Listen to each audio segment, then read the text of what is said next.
It is such fun creating characters, writing stories, even doing interviews, even though I can't hear most of what the guy says to me.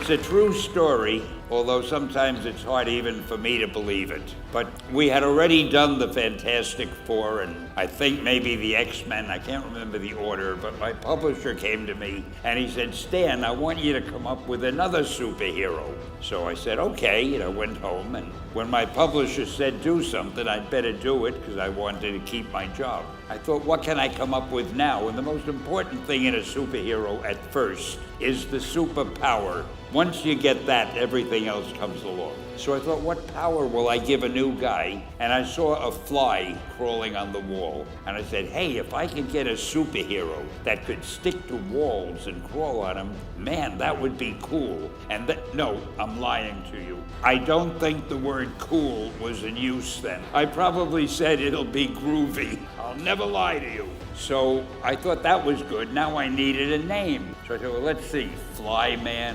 Mosquito Man. I got down to Spider-Man. It just sounded dramatic. So okay, I had my hero, I had his power, his name, and then I figured just for fun, I'm gonna give him personal problems. Because except for you people who are that your lives are perfect, but most other people have personal problems. And then I thought I'd make him a teenager, because there were no teenage superheroes that I knew of at the time. So armed with all that wonderful material, those great ideas, I ran into my publisher's office and I told him, this was my reaction, the reaction he gave me. Stan, that is the worst idea I have ever heard. First of all, and he started to give me his, because he's a very logical man, very intellectual. First of all, people hate spiders, so you can't call a hero Spider-Man. You want him to be a teenager? Teenagers can only be sidekicks. And you want him to have personal problems? Stan, don't you know what a superhero is? They don't have personal problems. Well, I left the office disappointed, but obviously a much wiser man.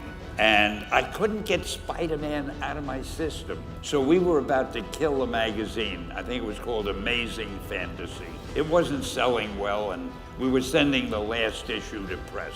When you do the last issue of a magazine, nobody cares what you put in it because the book is dying. Just to get it out of my system, I put Spider-Man in Amazing Fantasy, featured him on the cover, forgot about it. A month later, all the sales figures came in. My publisher came racing into my office. Stan, you remember that character we both loved so much, Spider-Man? Let's do him as a series. Now, why am I telling you this? Besides the fact that I have to kill a little time. If you have an idea that you genuinely think is good, don't let some idiot talk you out of it.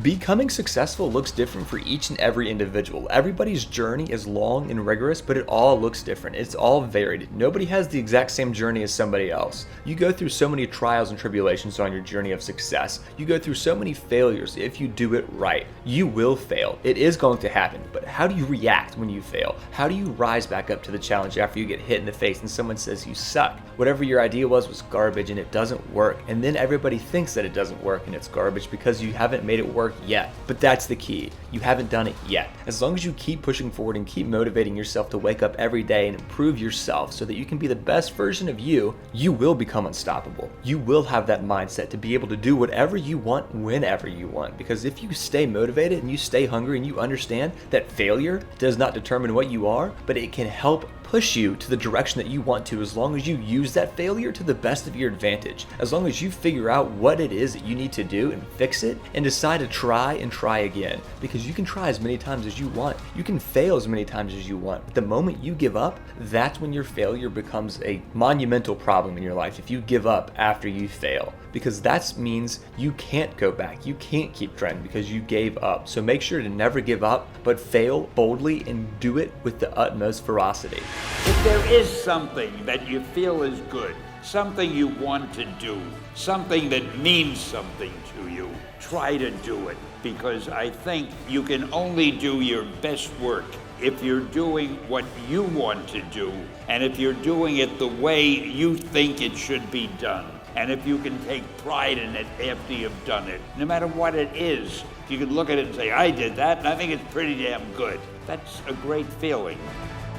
Thank you all so much for watching this video. If you haven't already, please go ahead and like the video. Subscribe to the channel if you're new, and let us know what you thought down in the comment section below.